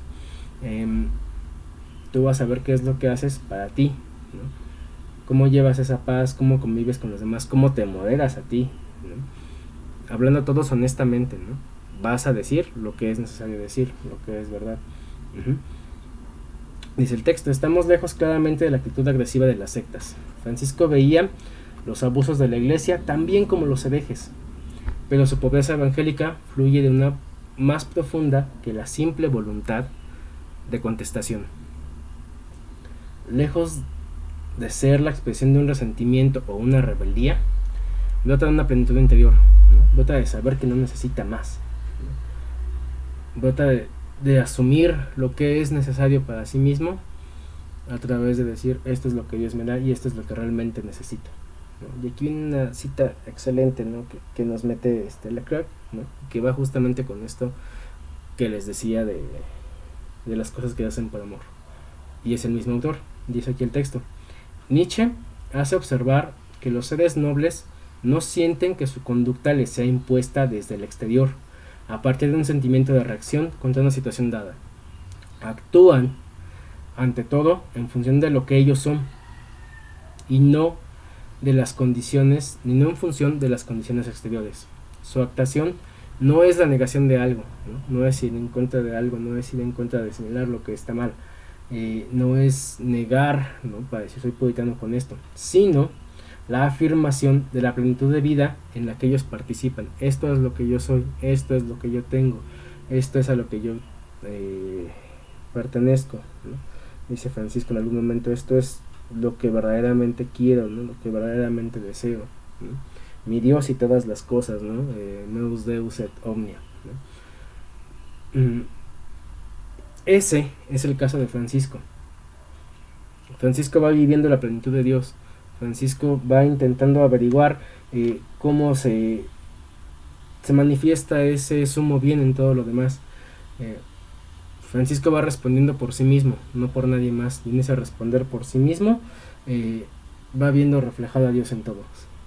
Ahora bien, en Francisco la plenitud de vida que le hace actuar es esencialmente una plenitud de contemplación. Su radicalismo evangélico se enraiza en esta profundidad. Esto es lo que debemos considerar atentamente. Pero, digámoslo pronto, esclarecer las raíces contemplativas del evangelismo de Francisco no es de ninguna manera atenuar su vigor y su poder creadores. Muy al contrario, si Francisco, con una simplicidad desconcertante, ha creado en el interior de la iglesia una zona franca que escapa al aparato pesadamente humano, ¿no? Esta maquinaria capitalista que tenemos ahí, a las precedencias jerárquicas, a los cálculos de poder y a la pasión del poseer, en suma, una zona de libertad y de comunión evangélicas, es porque todo su ser no solo reflejaba la profundidad de su contemplación, sino que estallaba bajo la presión jubilosa de esta. Volvemos a eso, Francisco no está queriendo crear una imagen, Francisco está viviendo la plenitud de lo que va descubriendo y de lo que sigue aprendiendo hasta el final de su vida, ¿no? Porque la formación sigue en todo momento. Cuando es necesario se retira, no quiere decir que fuera volando por ahí, ¿no? Cuando algo no le parece, cuando algo no lo sabe discernir, va y se aparta.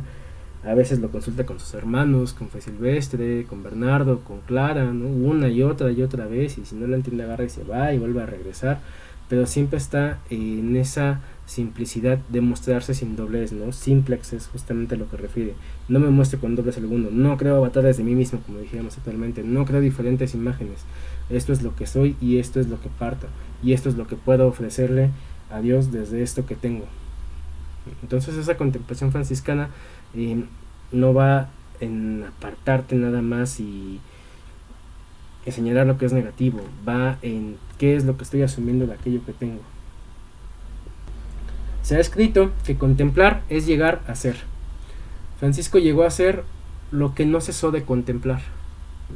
En todo momento se está viendo, ¿no? Al respecto, igual Leclerc tiene el texto que ya habíamos mencionado de la Pascua Florida de Francisco, ¿no? Es una Pascua incesante. Todos sus sentidos, todo lo que va captando adquiere un nuevo lenguaje, ¿no? Se recrea el lenguaje, se recrean los símbolos, ¿no? Y lo que él refleja no es porque él que esté buscando reflejarlo, sino es porque a través de esa vivencia el lenguaje necesariamente cambia, ¿no? Y no es solamente por hablar, sino porque las actitudes son las que van hablando a través de esto. Su pobreza, como toda su vida, notó de las profundidades de su mirada. Deberíamos sacar las consecuencias para nosotros, porque sería vano querer volver al radicalismo de Francisco sin encontrarse con él en la profundidad de su contemplación. Pero tratemos en primer lugar de entrever lo que fue esa contemplación. La contemplación de Francisco fue esencialmente una mirada a Dios, sus escritos, principalmente sus oraciones, nos revelan un hombre atrapado por la soberanía de Dios, ¿no? No es lo mismo. La soberanía tiene que ver justamente con esos términos de la potestad, ¿no? La potestad, el poder que se hace manifiesto, ¿no? La gloria que muestra su esplendor y que es lo que gobierna todo. Porque por cierto también como crítica al respecto, Giorgio Agamben tiene bastantes escritos pesados, ¿no? De cómo en nuestra sociedad esa figura de la soberanía de Dios se va desplazando, ¿no? Hasta que los políticos lo que van tomando es una soberanía porque como el otro está, como la figura está ausente, tengo que ejecutar ese poder sobre los demás, ¿no? Y no es esto, es lo que nos dice aquí el texto, una soberanía de ningún modo dominante y aplastante, sino generosa y bienhechora, ¿no? Una soberanía en el orden del bien. Volvamos al contexto de sumus, de sumidad, ¿no? Es un bien que se desborda en todo, ocupándolo todo. Dios se revela a Francisco como supremo bien, bien total, de quien procede todo bien. Estas expresiones se repiten constantemente en los laudes, ¿no? Empieza la mañana justamente con reconocer esta sumidad. Traducen la visión que Francisco tiene de Dios, el Señor del bien, en cuanto que es la única fuente de él. Nadie más es poseedor del bien, ¿no? El bien en su dominio soberano. Y nos regresa bastante en la cuestión evangélica a Cristo, ¿no? Cristo, Jesús le dice al joven rico: nadie es bueno en esta tierra, no me digas bueno, no soy el maestro bueno, ¿no? El único bueno es el Padre que está en los cielos, ¿no? Y en este caso de Francisco, desde quien parte todo bien. Francisco no es bueno, Francisco no se muestra como bondad, solo intenta vivir la plenitud en la que está inserto como cuestión mínima dentro de ese aparato de suma bondad.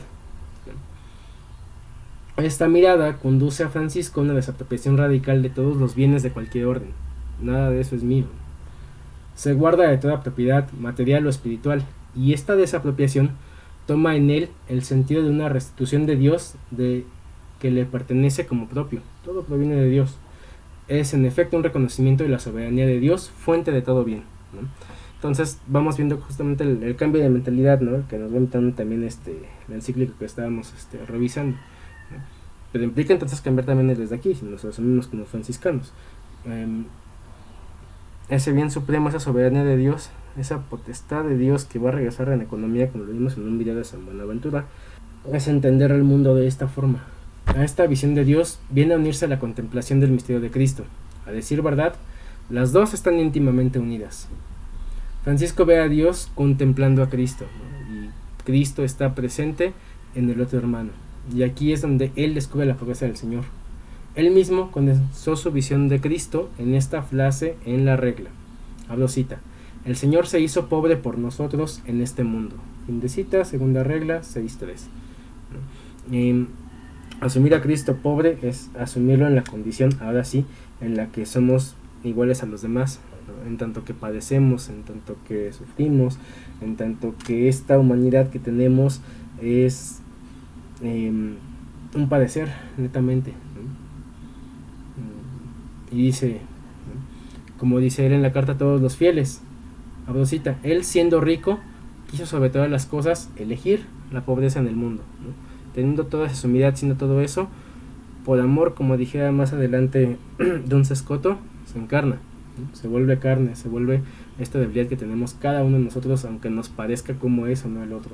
Si Francisco no cesó de contemplar este misterio de amor que impulsó al Altísimo Hijo de Dios a despojarse de todas las prerrogativas de su divinidad y a escoger la condición humana más pobre, y para esto enriquecernos con su propia vida, no reservó nada, sino que todo lo dio para salvarnos, dice una vez Francisco en un testimonio de San Buenaventura.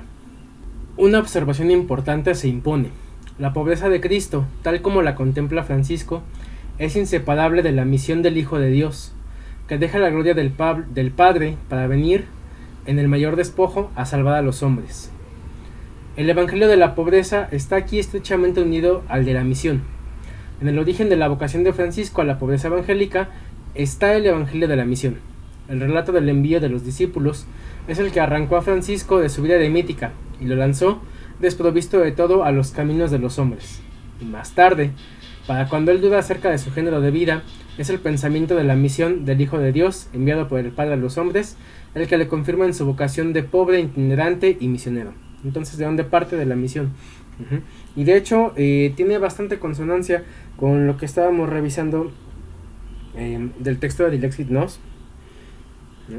Donde nos dice en el segundo capítulo, todo el segundo capítulo de hecho va referido hacia ello, hacia que Dios opta por los pobres, ¿no? Hacia que Dios opta por esa forma de vida en el que siempre Dios, por su amor, de hecho así comienza el número 16, ¿no? Dios en su amor misericordioso y su proyecto de amor que se extiende y se realiza en la historia es ante todo su descenso y su venida entre nosotros para liberarnos de la esclavitud de los miedos, del pecado y del poder de la muerte. Con una mirada misericordiosa y el corazón lleno de amor, Él se dirigió a sus criaturas, haciéndose cargo de su condición humana y por tanto de su pobreza, precisamente para compartir los límites y las fragilidades de nuestra naturaleza humana. Él mismo se hizo pobre, nació en carne como nosotros, lo hemos conocido en un pequeño niño colocado en un pesebre, ¿no? Que es la condición más baja y más vulnerable que podemos ver, ¿no? Nació en carne como nosotros,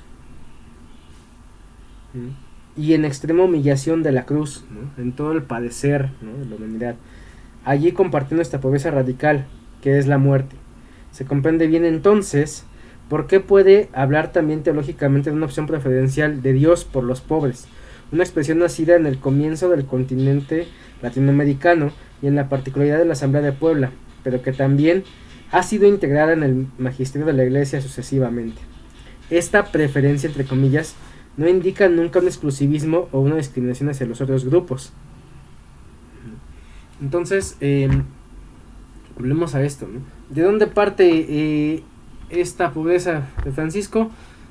Parte de la confrontación con el mismo Cristo, parte de contemplar esa misión inseparable, ¿no? Incluso en los momentos de duda, cuando él dijo, ya me harté de esto, ya la institución está carcomiendo mi forma de vida, a todos los demás hermanos que quisieron seguir esa forma de vida, no a mí, ¿no? ¿De dónde vuelvo a partir?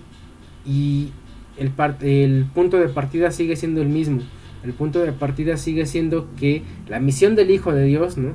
Jesús es enviado, Jesús se encarna por amor, pero se encarna también por cumplir esa misión que es el anuncio del reino, el reino de su Padre, donde todos somos iguales, ¿no? El reino donde ahora sí se va desplazando esa pobreza, ¿no? Porque no se le ve ya nada más como un concepto, sino que se le ve como una vida propia de Dios mismo en ese punto. Entonces, la misión de Dios entonces va a ir desde ahí, la pobreza va a ir justamente desde esta vocación de ser un pobre itinerante, ¿no? El claustro de Francisco es el mundo, Francisco parte de un lugar a otro, no se establece, no se queda establecido justamente, va llevando en todo momento esa misión, ¿no? Y no es tanto por llegar y hablar, es hacer. La idea de misión, en el sentido más profundo de la palabra, está en el corazón de la pobreza de Francisco y de su radicalismo evangélico. Su idea de pobreza no es el de la primera comunidad de Jerusalén, después de Pentecostés, ¿no? Que es una comunidad estable, replegada sobre sí misma, centrada en el templo, ¿no? En el culto y en la oración litúrgica. No. Y que se deshace de sus bienes, se despoja de sus bienes en provecho de toda la comunidad, ¿no? No. Es más bien la pobreza de la comunidad de los apóstoles y los discípulos, itinerantes, enviados a través del mundo por el maestro, ¿no? Al final del Evangelio de Lucas, por ejemplo, ¿no? Es una comunidad que se va, que está misionera, que no se queda en un solo lugar, ¿no? Incompatible con toda la instalación pesada, ¿no? Y entonces se va a contraponer también el ideal de la orden franciscana, así como se van formando los locus y luego los conventos, ¿no? Se contrapone, de hecho, si lo vemos de este punto, pero la esencia no se encuentra solamente ahí, ¿no? Sino es ir a hacer donde se tenga que hacer. Entonces, si lo quieren ver en términos, dicen, es que nuestra pastoral está ligada a la parroquia o al templo. No, tu pastoral va a estar ligada a donde sea necesario hacer. Ajá. Y no por eso estás desobedeciendo el orden de la diócesis, de la parroquia, sino que tienes que hacer donde sea necesario. La misión es a donde te lleva. No es a la comunidad estable, es a la comunidad que se va forjando en donde es necesario. Los discípulos son enviados a todo el mundo por el maestro, ¿no? Y a su ejemplo. Entonces es incompatible con una forma de propiedad colectiva y personal, ¿no? No es lo que yo tengo para poner en los demás, es dar lo que es necesario. A veces ese de dar lo que es necesario implica que a lo mejor no lo tienes, pero puedes hacer otras cosas, que se tiene que hacer lo que se tiene que hacer. Semejante comunidad apostólica continúa la misión del Hijo anunciando el reino, ¿no? Es la vivencia del reino lo que se sigue, y viviendo de la generosidad de las personas que lo aceptan. En la raíz de esta pobreza está la misión bajo su doble aspecto de mensaje, que hay que transmitir la solidaridad con aquellos a quienes ha sido enviado. Ser enviado es dejarlo todo para ponerse al servicio de la palabra. Es también entrar en comunión con aquellos a quienes está destinada la palabra, en primer lugar los pobres. Y es finalmente testimoniar esta misma comunión, la verdad de la palabra anunciada. Abro cita: por esta razón nos ha enviado el Hijo de Dios al mundo entero, escribe Francisco en su carta a toda la orden, para que la palabra y de obra den testimonio de su voz y hagan saber a todos que no hay omnipotente sino Él, ¿no? Fin de cita. Esto lo encontramos en carta a toda la orden número 9, ¿no? Entonces, esa es la razón del sentido misionero franciscano, es la razón de nuestra pobreza franciscana, ¿no? Hacer lo que se tiene que hacer, traduciremos actualmente, hacer la voluntad del Padre de la manera del Hijo, bajo la acción del Espíritu Santo, ¿no? Que es la misión del Padre, a lo que nos envía del Padre. La pobreza, entonces, como la ve Francisco, forma una unidad, ¿no? Con esta dinámica, no solamente el no poseer, ¿no? Con esta dinámica de la misión que se ha puesto de manifiesto en la vivencia del Hijo, ¿no? La venida del Hijo que ha sido encarnado, ¿no? Que ha sido arrancado de la gloria del Padre, ¿no? De esa potestad inmensa, ¿no? Que está lejana, ¿no? Y que si lo vemos desde ese sentido filosófico, ¿no? La potestad lejana, entonces como no está Dios, yo tomo esa potestad, ¿no? Que es lo que hizo de hecho el capitalismo. Dios se arranca de esa misma potestad para volverse humano, ¿no? Y entonces está aquí. Se encarga la palabra, ¿no? Pero la palabra, el logos, ¿no? Cristo, Jesús, es hacer, es una vida que va haciendo, que va aprendiendo, igual que luego del Evangelio de Lucas, es un aprendizaje constante, ¿no? Y se equivoca y va y vuelve a hacer, se renuncia a toda instalación, ¿no? No pertenecemos, no pertenecemos a la parroquia solamente, no pertenecemos a la diócesis, no pertenecemos al convento tal, ¿no? Es lanzarse despojado de todo, ¿no? Lanzarnos al abismo, como dijera el mismo Nietzsche, ¿no? A los caminos humanos, a donde es necesario, ¿no? Y eso es lo que permite cambiar justamente la forma de la mirada, ¿no? La forma de ver las cosas, para tener entonces la vivencia a través del mismo Dios que se hace presente, ¿no? De esa plenitud que voy descubriendo y que va entonces siendo reflejo, porque es necesario vivirla de esa forma, ¿no? Entonces tenemos que precisar ese punto, ¿no? Vivir la solidaridad con los más pobres, ¿no? Yo soy pobre, varios somos pobres, no pertenecemos realmente a la élite mexicana en ese concepto de cuestión económica, ¿no? Pero no va solamente a eso, sino que va ahora que estamos clasificando y descubriendo, ¿no? Pobreza mental, pobreza cultural, pobreza de que no se les permite expresarse, ¿no? Como ya nos marcó aquí la Dilexit Nos, entonces tenemos que señalar eso, ¿no? Es verdad que Francisco no se contentó con ser pobre, quiso estar cerca de los pobres, mezclarse con ellos, ser uno de ellos. Esto implica entonces cierta invisibilidad. Él no quiso mostrarse como imagen de, sino ser, estar, mezclarse, pertenecer a, ¿no? Implica una cercanía, ¿no? Quiso vivir su pobreza en comunión con la de ellos. Por eso no es de agárrate un pobre, ¿no? Yo también lo soy, o tenemos diferentes cosas. No se trata de eso, no se trata de la pobreza que nos clasifica el capitalismo, ¿no? Se trata de responder justamente a eso, ¿no? Y escribe en la primera regla Francisco: los hermanos deben gozarse cuando conviven con personas de baja condición y despreciadas, con pobres y débiles, y enfermos, y leprosos, y los mendigos de los caminos. Esto lo encontramos en primera regla 9.2, ¿no? Entonces vamos viendo que así como nos explica la Dilexit y así como vamos viendo en este texto, no es solamente pobres por clasificación, ¿no? Es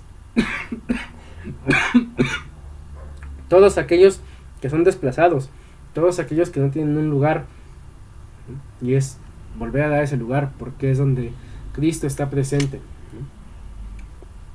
¿no? Nos dice entonces aquí el texto: pero, ¿cómo vivió Francisco esta solidaridad con los pobres? Aquí debemos guardarnos de proyectar sobre el pasado, ¿no?, nuestras categorías y nuestra problemática moderna. Y ojo con eso, no es una precisión histórica. No podemos pretender con todo esto, con los Master Lexinos, con todo lo demás, decirnos, pues le posemos esta clasificación a la forma en la que vivió Francisco, ¿no? El momento de Francisco tuvo sus categorías, tuvo su forma de vida, la nuestra tiene su propia categoría y su análisis para ver, ¿no? Cierto es que la lucha de clases hacía estragos ya en aquella época, de hecho son los albores del capitalismo, es el nacimiento del capitalismo, de los bancos, de los burgueses, Francisco era un burgués, ¿no? Incluso, aunque bajo formas diferentes, exacto, tiene sus particularidades, y así como sacamos aquí el relajo en México del capitalismo gore que tenemos, que tiene también sus particularidades, no podemos tomarlo nada más así. La sociedad feudal conocía la oposición entre los siervos y los señores, mayores y menores, ¿no? El común, la de los menores y mayores, pero Francisco no entra en esta lucha de clases. Sí se complacía entre los pequeños de las ciudades y del campo, pero no era patrocinar una lucha social, ¿no? Como lo hizo cuando participó de hecho en la toma de la Roca probablemente, ¿no? Mucho más joven, ¿no? Tampoco era política ni era atizar un espíritu de vamos a reivindicar los valores, ¿no? Que es parte de lo que nuestra cultura actualmente nos pone con cierto tipo de minorías. No empuja a los pobres contra los ricos, ¿no? No va a la lucha de clases. Llega incluso a escribir, ¿no? Hablo cita, donde hay pobreza con alegría, allí no hay codicia ni avaricia. Fin de cita de Munición 27, número 3. Pero sería cometer un error mayúsculo concluir de ahí que él predicaba la resignación. Francisco no se resigna, Francisco no se queda inmutable ante la pobreza, Francisco no se calla y baja la cabeza y tiene vocación de tapete para que todos lo pisoteen, ¿no? Para que la iglesia misma lo aplaste, para que los pelados lo aplasten. Francisco no hace eso, no predica la resignación, ojo con eso. Nadie como él ha asumido la causa de los pobres en profundidad, ¿no? Es un cambio de mirada. Es un cambio de mirada lo que hay que ver. No, por supuesto, al estilo de una fuerza política, sino por la radiación misma de su vida. De su ser se desprendió una fuerza espiritual que forzaba la transformación de las relaciones sociales, ¿no? Es esta visión, como ya dijimos, estar inmerso en esa contemplación de lo que sé que tengo que hacer, lo que desprende esto. Pero su manera de ser pobre y estar con los pobres, Francisco, bueno, eso provocó que Francisco despertara la conciencia cristiana de su tiempo, ¿no? Que se empezaran a preguntar por qué esa persona era capaz de vivir así de libre, por qué podía hacer esto, por qué podía pasársela, vamos a decirlo así, apestoso, viviendo entre los que eran rechazados porque estaban enfermos y Dios hasta los había quizás maldecido, ¿no? O sea, eso es lo que empieza a causar una crítica sobre la sociedad, la forma en la que él vive, pero él no vive criticando esa sociedad, vive creyendo en una plenitud, ¿no? Que se contrasta contra esta visión. Esa dignidad que a él se le reveló siendo pobre,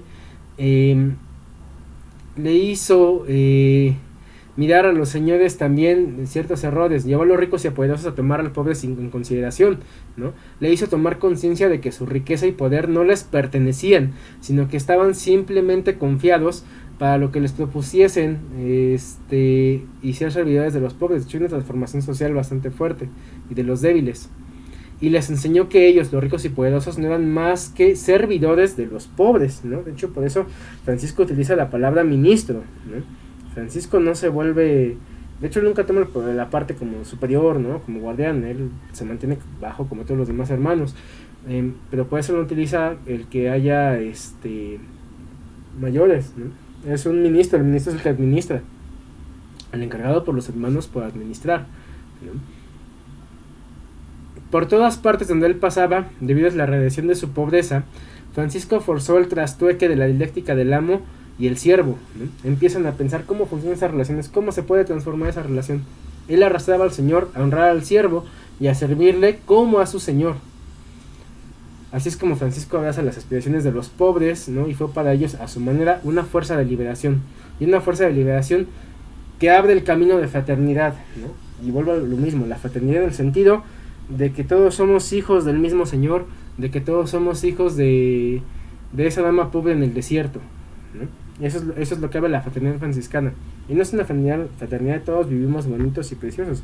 Tiene sus contrastes, va a tener sus peleas, va a tener sus puntos de quiebre, ¿no? Pero es justamente eso, no sé si alcanzamos a dilucidarlo ya a este punto, ¿no? La pobreza franciscana entonces en nuestro mundo actual tendría que partir justamente de estas cuestiones, de algunas de estas cuestiones que han señalado, ¿no? Y otras más a criticar, a final de cuentas. Y entonces, ¿no? Para ir cerrando, ¿qué podemos concluir de todo esto? Primer punto, ¿no? Tener presente que necesitamos reencontrar nuestro dinamismo evangélico en la pobreza, por supuesto, ¿no? Y en la pobreza evangélica, como nos marca también Alexis Nos a lo largo de todo su segundo capítulo, a través de la historia incluso de la iglesia, claro que sí, ¿no? Y por supuesto eso nos va a llevar a partir también de forjarnos una identidad profunda, ¿no? De saber qué es lo que somos, de abrirnos, de ser capaces de abrirnos más allá de toda institución, más allá de toda referencia jurídica. No podemos basarnos solamente en aquello que es jurídico, ¿no? Sino que la inspiración de la primera inspiración franciscana fue justamente eso, salirse de ese punto de lo que es, ¿no? Como ya dije, lo que se hace por amor es ir más allá del bien y del mal. Solamente esta inspiración puede impedir que nuestra preocupación legítima por la adaptación a la sociedad actual vuelva a ser un compromiso que nada más se queda ahí para mostrar cierta imagen, ¿no? Nuestra vida de hermanos menores, ¿no? Nuestra vida de minoridad, hablando como seglar por supuesto, hablando como franciscano en general, supone esa tensión constante, ¿no? Es una tensión entre lo que tiene que ser y lo que se tiene que hacer, ¿no? Entre las adaptaciones que sean necesarias, porque hay que adaptar a final de cuentas, pero también un análisis de la realidad y una fidelidad al radicalismo evangélico de Francisco. Entonces eso es un primer punto, ¿no? Eso es lo que va a permitir también, como aquí lo pongo también, y lo pone también en su momento Leclerc, el que eso pueda darle un nuevo halo de juventud a la orden, a las órdenes, ¿no? Una nueva fuerza de seducción, ¿no? Se necesita ese entusiasmo, ese regreso, y ese regreso, con todo mi parecer, aunque me encanta grabar estos videos, ¿no? Ese regreso no va a ir con publicar TikToks, ese regreso no va con mostrar ciertas imágenes, ese regreso no va nada más con quedarnos con creer que esa adaptación es incluirnos en lo que la sociedad actual nos pide. Necesitamos ir más allá, no tengo la respuesta como tal, pero necesitamos pensar justamente eso, y esto va al segundo punto, ¿no? Sería vano pretender reencontrar la primera inspiración de Francisco sin entenderla en la profundidad de su contemplación, ¿no? Es decir, si pretendemos solamente afianzarnos a conceptos, si no entendemos ese contemplar a ese entender que su radicalismo evangélico brota de esa contemplación incesante y ardiente del misterio de Dios, no nos quedemos, si no nos imbuimos en ese misterio, que es el camino de la mística, y ojo, porque la mística, la espiritualidad, no es apartarse de, la mística y la espiritualidad es asumir la vida, es asumir esto que vamos descubriendo, y en este caso dentro del esquema franciscano, asumirlo dentro del discernimiento de qué es lo que procede del todo bien, del sumo bien, ¿no? Y qué es lo que vamos cumpliendo, aunque tenga que ir más allá de todo lo demás, ¿no? ¿Se puede hacer menor sin ser sabio? Sí, pero no sin ser contemplativo. La contemplación es necesaria y tampoco es mostrarla. Si suprimimos la dimensión contemplativa, vaciamos el evangelio, y el evangelio que predica Francisco también de su propio contenido. Tercero, es imposible separar la vida de la pobreza franciscana del impulso misionero, no es nada más convivir con lo necesario o lo que necesitemos, ¿no? Necesitamos de hecho necesitamos cumplir, ¿no? Es la pobreza del discípulo enviado, la itinerancia, lo que ya nos dijo la carta a toda la orden, ¿no? Que nos dice, por esta razón les he enviado al Hijo de Dios al mundo entero, para que de palabra y de obra den testimonio de su voz y hagan saber a todos que no hay omnipotente sino Él, ¿no? La misión y el servicio son cosas esenciales, no puede haber franciscanismo si no lo hallamos. Y ojo, porque esto no está ligado necesariamente a la institución, ¿no? Y dijera Francisco en la carta a todos los fieles, puesto que soy siervo de todos, estoy obligado a servirlos a todos y administrarles las odoríferas palabras de mi Señor. Y ya habíamos hablado de esta palabra de odoríferas, ¿no?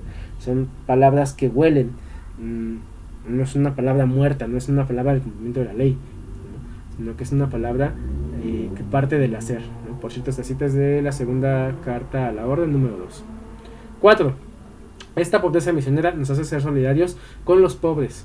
Es una solidaridad real, ¿no? No es, bueno, así como habíamos revisado con las cuestiones del padre Benjamín Bravo, ¿no? Es encontrar ese punto para crear planes de reparación del tejido social.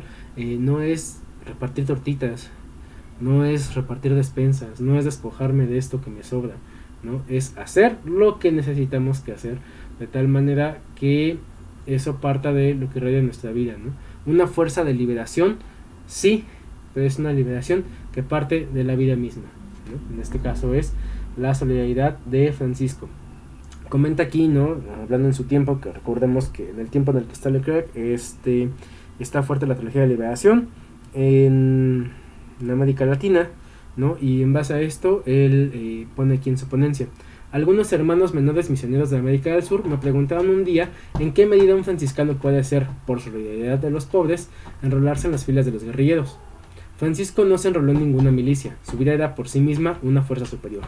Y sin duda porque nos falta esta fuerza mística, estamos tentados a buscar en otros sitios la eficacia, ¿no? Volvemos a eso desde esta misma respuesta. Esa fuerza mística, esa vida mística es desde esta vida en la que partimos, desde esta carne en la que somos, que se va transformando, ¿no? Transmutar la carne en espíritu. Yo uso la palabra transmutar porque no podemos transformar algo que no tenemos. La transmutación justamente parte de algo que ya se tiene para ser pulido y cambiado a otra cuestión. 5. Finalmente, no debemos olvidar que la promesa de Francisco incluye una voluntad de comunión universal. Recordemos el audire, la observancia, saber escuchar en todo momento, en todos lados, aunque a veces no nos parezca. Ella es un espacio limitado de acogida. Al rechazar todo apego particular, Francisco se hace libre para amar a la creación entera. Es escuchar en todo momento, ¿no? Está libre de toda reacción defensiva y de toda agresividad, ¿no? Cita, todo lo que se le quitaba ampliaba su horizonte, escribe el filósofo Lavalle. La pobreza así entendida realiza una verdadera superación afectiva, ¿no? Y tiene que ver, por supuesto, con esta sensación de, ya les dije, máquina deseante, afectos y deseos. Las fuerzas de simpatía y de comunión, en lugar de fijarse solo como centros de interés muy limitados, se abren al valor universal de ser y de la vida. Es conocido el episodio narrado en el Sacrum Commercium. La dama pobreza acogida entre los hermanos pide ver su convento. Los hermanos la llevan a una colina próxima y ahí, haciéndola admirar un panorama espléndido, le dicen: señora, este es nuestro convento. Ese convento maravilloso son las dimensiones del universo, no solo un espectáculo que contemplar. Es una vida en la que se participa la del mundo en su profundo devenir, ¿no? Es justamente ver cómo son esas transformaciones. Que es también lo que da esta parte justamente filosófica del franciscanismo que tanto me encanta. No es quedarse solo con lo que está, sino es ver cómo se va transformando, qué es lo que se va dando y estar inmersos en eso que se puede ir cambiando, ¿no? Es el mismo acto creador el cual coopera aquel que, libre de toda voluntad de posesión y de dominio, simpatiza con todo lo que existe y con todo lo que vive, amando a los seres, a todos los seres, ¿no? Y con eso acaba la ponencia de Leclerc, ¿no? Y es justamente eso, ¿no? Es una vocación a esa universalidad, que ojo, la universalidad no es tomar todo lo que viene, ¿no? Pero sí es que si todos somos hermanos, pues tenemos algo que hacer justamente con los demás. No que decir, algo que hacer justamente con todos los demás donde es necesario, ¿no? Entonces, pues con esto daría prácticamente por terminado el video. Digo, una invitación también a leer la encíclica. Es una encíclica, ya lo dije, bastante buena. Tiene muchos puntos más por sacar, pero no es el fin de este video. También pues aprovecho, me parece que probablemente es el último video del año, no sé si alcanza a sacar otro, pero pues se me carga el trabajo a mediados de noviembre y ya no puedo sacar, digamos, quizás hasta enero, ¿no? Pero pues muchas gracias por ver estos materiales, ayudan mucho difundiendo. Espero que este video pues pueda aportar varias cosas para la reflexión en torno pues a nuestra actualidad, ¿no? Al ser franciscanos, a cómo vivir la pobreza franciscana. Me despido de ustedes, soy Jesús Sigüenza, paz y bien.